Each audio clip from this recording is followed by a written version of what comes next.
Stick around to see how to make this delicious and easy Japanese braised pork dish. Hello everyone, I'm Anthony the Eclectic Chef. Welcome back to my kitchen. Well, today we're talking about Buta no kokani, which literally translated from the Japanese means pork cut into square pieces and braised. I'm doing this because I think it's a recipe you'll like. It's actually quite easy. It's very addictive. I'm pretty good at portion control. I ate the 4 pieces you'll see in the pictures, then went back and got 2 more. So that should tell you something. But be that as it may, this is a dish that's inspired by Izakaya cuisine. What's an izakaya, you might ask? They're ubiquitous throughout Japan, but differ significantly from one prefecture to another. However, they're probably the best way you could describe it is to say it's a cross between a tapas bar and a pub, where people meet after work to drink, eat a series of smaller dishes, finished up with a rice or noodle dish to fill them up, and then go home, go to work the next day.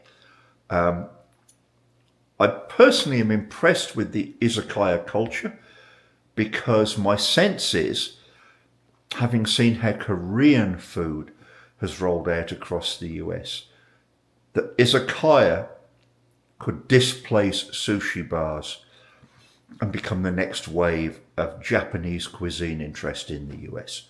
Also, you can do it at home, and it's really easy and a great way to have an entertaining evening. So, with that, we'll move on, show you how to make this particular dish. I hope you enjoy it. If you do, or not, let me know in the comments. Like, subscribe, and please share with your friends. And in any event, let's all have a great day in our kitchens. Here are the pork bellies or pieces that we're going to use to make our Kakumi, Japanese braised pork belly tonight. Each of these is half a slice of pork belly, and in my opinion is a serving. How it'll be cooked and served, cut into these chunks, small enough to pick up with a pair of chopsticks, but large enough to give a couple of juicy bites. I prefer skin on pork belly, by the way, because I like the mouthfeel of it, and it has some good stuff for you in that skin, so it's worth eating up. We'll cut these into 4 pieces, all of them, and then we'll brown them before we braise them. Here are our braising liquids. 125 ml of Yamasa reduced sodium shoyu, 125 ml sake, and 125 ml of mirin.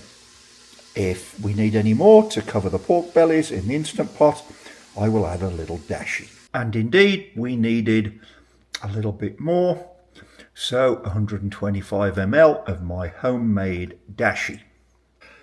Now, for those who are not new to this channel, you'll know that I keep a jar of my homemade dashi in the fridge at all times, but not all of you are going to be able to do that, so I've got some options for you for using dashi. This is what I'll call dashi tea bags. I got off Amazon.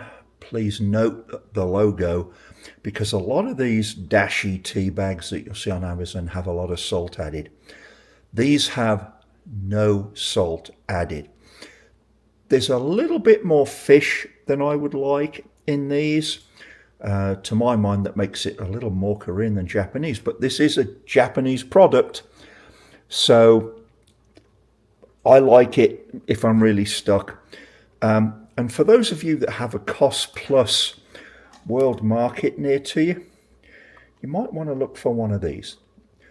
They call it umami broth dashi powder, and that's exactly what it is. You'll see this used a lot in Japanese homes. And basically what it is instant dashi powder, just like instant coffee granules, except it really is powder. You just pour it in and add water. Not the best solution in my opinion, but it still does better than no dashi at all. That's just FYI. And here are the seasonings we're going to add to our braising liquid. We've got, about 10 green onions, topped and tailed, 4 garlic cloves, roughly crushed, 3 large ginger coins and some grated ginger and juice, which will add to the ginger kick in the braising liquid. It's in the Instant Pot for between an hour to an hour and a half. I'm going to try an hour and a quarter, and we'll see how it works out when we serve it up, Izakaya style. And in true Izakaya style, we're going to finish our meal with this Okinawan-inspired brown fried rice. Why is it Okinawan? Well, those little stripes or strips that you see in there are hijiki seaweed, and this really is good. I cooked it with dashi and a bit of sake, and my God, this tastes good. And it was used in izakayas. If you don't want rice, have noodles to fill you up before you go home to bed. So here's our Izakaya-style Kakumi. Tender braised pork belly. I've accompanied it with some lightly steamed green beans, which were tossed in butter and ponzu sauce. Sounds weird, but trust me, it's gorgeous. Sprinkled with a little bit of sesame. You wouldn't see this served at the same time as an izakaya, but just so you can see it on one tray. Here is our Okinawan-inspired brown rice, which has hijiki seaweed in it. Typically, the rice would be served as the last dish in an izakaya. This was simple, easy, it's incredibly tasty. I hope you'll give it a try. Thanks for watching. If you enjoyed this video, please like and subscribe.